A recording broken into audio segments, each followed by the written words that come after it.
선생님께 사랑받는 아이로 키우는 간단 규칙 3가지. 어려운 인성교육, 이거부터 지키자. 제가 인성이 엄청 뛰어나고 고매한 인품 이런 사람이 아니에요. 사석에서는 이런저런 화도 잘 내고 잘 떠드는 평범한 사람이죠. 그러니까 제가 이곳에서 인성을 이렇게 가르쳐라, 배려하는 사람을 이렇게 키우는 거다, 이런 얘기 한다는 것 자체가 말이 좀 안 됩니다. 지인들이 웃으실 거예요. 그런데 아이들을 키우다 보면 인성처럼 중요한 게 없습니다. 공부를 떠나서 긴 인생, 자식들이 어디서든 사랑받고 존경받는 사람이 됐으면 하는 마음 다 똑같으실 거예요. 그런데 이게 어떻게 가르치고 발전시켜야 하는지 참 어렵죠. 막연한 거죠. 보통은 그냥 친구들을 배려해야지, 선생님께 항상 예의 바르게 행동해야 해, 이렇게 말로만 하게 됩니다. 이런 걸 잘 알아들어서 잘 행동하면 좋은데, 덜렁대는 남자애들은 이게 무슨 소리인지 잘 몰라요. 두루뭉술 얘기하지 말고 이것만은 지켜, 이렇게 해주면 편하죠. 특히 요즘은 더 어려울 거예요. 할머니, 할아버지, 어른들을 자주 접하는 게 아니기 때문에 저희 때보다 배울 일도 적어졌고요. 그래서 오늘은 제가 간단하게 꼭 지키는 3가지만 말씀드려 보려고 합니다. 서바이벌 예절 수준입니다. 기본 중에 기본.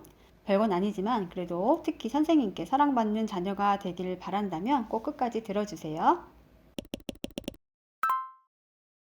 규칙 1. 존댓말하기. 저희 애들은 존댓말을 씁니다. 많은 집에서 하고 계시겠지만 또 안 하는 집도 은근 많아요. 친구처럼 좋은 사이가 되는 게 좋다고 생각하는 집도 많으니까요. 다 선택이죠. 저희는 작은 애가 5살 때쯤부터 하게 된 것 같아요. 그때 큰애는 9살인데 그동안 편한 말 쓰다가 2학년 되면서부터 존댓말로 바꾸게 된 거죠. 그렇게 된 이유가 우스운데요. 저희 작은 애가 목소리가 정말 커요. 그래서 마트 가서 장난감 사달라고 막 짜증내거나 음식점 가서 소리 지르고 할 때 제가 너무 창피한 거예요. 싫어! 이거 아니잖아! 이렇게요. 그런데 아이 성향도 있고 5살, 6살 이럴 때는 정말 말이라는 게 통하지를 않더라고요. 그래서 창피라도 면해보자 해서 존댓말을 규칙으로 하게 된 거죠. 그런데 소리 지르지 마라, 뛰지 마라 이런 건 쉽게 못 고쳐도 아직 어릴 때라 그런지 존댓말은 또 바로 하더라고요. 그래서 큰애는 작은애 따라서 바꾸게 된 케이스랍니다. 전에는 싫어, 안 해 이렇게 소리 지르던 애가 지금은 싫어요, 안 해요 이렇게 하니까 훨씬 좋더라고요. 어디 가서 싸워도 덜 창피하다는 거죠. 존댓말을 했더니 다들 어릴 때는 식당 아주머니께서 존댓말 쓰는 거 정말 예쁘다면서 사탕도 주시고 음식도 더 주시고 그런 적도 있었어요. 지금도 사춘기 트러블 있을 때, 싸울 때 조금이라도 서로 컨트롤 할 수 있는 것 같습니다. 지금은 저희 아이들은 이제 친구들이 전화할 때 부모님한테 반말 찍찍하는 거 본인들이 너무 듣기 싫다고 하더라고요. 이상하다고. 본인 아이 어떻게 해도 다 예쁘죠. 그런데 밖에서는 어떨까요? 저는 아이가 예의 바른 아이로 보여줄 수 있는 것만으로도 엄마 입장에서는 참 좋더라고요. 대단한 방법은 아니지만 이건 어릴 때 습관 되도록 해보셔요. 2번째 규칙, 인사 잘하기. 이거 너무 당연한 이야기만 하고 있죠? 저희 애들 근데 인사 정말 잘해요. 이거 별것도 아닌데 어릴 때 습관 안 되면 정말 사춘기, 고등 때 습관 들이기는 쉽지 않아요. 인사 잘하라고 하는데 아이들은 또 성격에 따라서 은근 쑥스러워 하는 것 같더라고요. 아이가 착하고 바른 아이여도 엘리베이터 탔을 때 동네 어른께 인사 잘 못하는 아이 많죠. 당연히 나쁜 아이도 아닌 거고요. 그런데 인사를 잘하면 더 착해 보이고 인성 바른 애처럼 생각하게 됩니다. 아무튼 저는 그래요. 그래서 이 얘기를 하는데 애들이 그러더라고요. 생각은 해도 막상 하기가 조금 쑥스럽고 한데 그렇게까지 해야 하는 이유는 또 뭐냐고요. 그래서 제가 무리수 두는 말로 애들을 설득했습니다. 어른들은 잘 모르는 상태에서 아이를 볼 때 어떻게 판단할까? 정말 착하고 인성 바르고 훌륭한데 인사 안 하는 아이보다 못됐고 성격 나쁘지만 인사하는 아이를 더 착한 아이로 생각해. 그 아이가 무슨 생각하는지 속속들이 다 알지 못하니까. 내가 착한 애인데 불이익 당할 이유가 있니? 그냥 인사하면 되는 걸. 이렇게 말했습니다. 솔직히 아이들이 착하면 얼마나 착하고 나쁘면 얼마나 나쁘겠어요. 다 그냥 비슷할 테죠. 그런데 이렇게까지 말해 두었더니 그 말 듣고 하는 건지 모르겠지만 인사를 더 잘하는 것 같더라고요. 성격도 있는 거겠지만 이렇게 인사 잘하면서 어떻게 잘했을까요? 저희 작은 애는 중학교 3학년 때 2학년 담임 선생님을 복도에서 만났는데 뛰어가서 안겼다고 하더라고요. 인사 끝판왕이죠. 50대 중후반 여선생님이셨는데 엄청 반가워 하셨다고 하네요. 선생님과 많이 친해서 스승의 날 편지를 여러 장 쓰느라 바쁘거든요. 저는 작은 애가 혹시 공부에 뜻이 없다고 해도 분명 자기 재능 써가며 행복하게 잘 살 거라고 생각합니다. 결론은 어릴 때부터 어른 보면 인사는 무조건 하는 겁니다. 규칙 세 번째. 문자 끝에 감사합니다 붙이기. 이거 정말 중요합니다. 요즘은 비대면이 있기도 하고 문자나 톡을 정말 많이 하게 되죠. 저희 때는 핸드폰 없을 때라 이런 교육 크게 중요하지 않았죠. 그런데 요즘은 이렇게 문자 쓸 일 많은데 교육이 따로 없는 것 같더라고요. 제가 어느 카페에서 읽었는데요. 고3 원서 접수할 때 선생님께 추천서 부탁을 드리죠. 선생님들 바쁘실 텐데 여러 명 써주시는 분도 계십니다. 어떤 선생님께서 시간 내서 정성껏 10명 넘게 추천서를 써주셨는데 감사하다는 문자가 하나 없더래요. 그 추천서 얼마나 신경 쓰일 일이겠어요. 졸업하면서 따로 감사 인사하기도 하고 선물을 드리기도 하니까 뭐 정신없어서 못한 거다 생각은 하면서 읽었죠.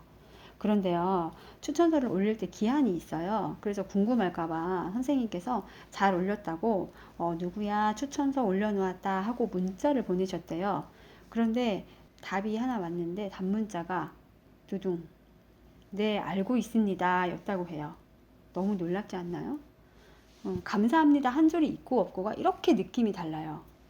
마음속 깊은 곳에 감사함이 있었겠지만 저는 이런 문자 받으면 너무 속상하셨을 것 같아요.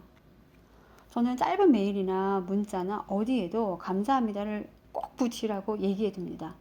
가끔 중요한 메일이나 문자를 보낼 일이 있을 때 아이가 물으면 저는 이것 먼저 강조하고 시작해요. 감사합니다. 정말 감사합니다. 저희 어른들은 이런 거 그냥 당연히 쓰는 거고 몸에 배어 있잖아요. 그런데 이런 당연한 것 같은 것도 아이들은 아직 잘 못하더라고요. 아이들끼리 쓰는 그 톤 문화 때문인지 참 난감한 지경이죠. 특히 이과 남학생들이 이런 표현은 서툴다고들 합니다. 그런데 고등학교는 세특에서 선생님의 의견이 정말 중요하죠. 이런 사소한 것에서부터 선생님께 예의를 지키면 사랑받는 자녀가 되리라고 확신합니다. 별거 아니지만 문자 끝에 꼭 감사합니다 붙이기 습관으로 만들어 주세요. 부모님께 드리고 싶은 말. 선생님 흉 보지 마세요. 아이들이 흉 봐도 아이에게 선생님을 이해시켜 주세요. 아이들이 학교 선생님이나 학원 선생님 가끔 흉을 봅니다. 막 화가 나서 선생님 땡땡 선생님 이런 거 정말 이해가 안 돼요. 저런 건 도대체 왜 그런 거예요? 하소연할 때가 있어요. 그럼 이때 어떻게 해야 할까요? 네, 또 당연한 얘기 합니다. 저도 워낙 착하게만 한 사람이 아니라서 웬만한 것들은 최대한 객관적으로 보려고 노력합니다. 그런데 선생님 얘기에서는 저는 거의 선생님 편이 돼요. 물론 공감은 살짝 해주죠. 속상했겠네. 너도 많이 어이없었겠다. 뭐 이 정도요. 그러고는 바로 선생님이 왜 그런지, 왜 그럴 수밖에 없었는지 설명을 하게 돼요. 일부러 그러는 게 아니라 선생님 존경하는 척 하는 게 아니라 저는 그냥 선생님이라는 직업 자체가 그냥 존경스럽거든요. 저는 아이들을 원래 좋아하는 사람도 아니고 막 여러 명이 떠들면 정말 멘탈이 나가요. 물론 폭력이나 뭐 기타 문제로 문제가 있는 선생님들도 계시지만 아이들을 가르치겠다는 직업을 선택하신 분들이 평균적으로 얼마나 훌륭하시겠어요.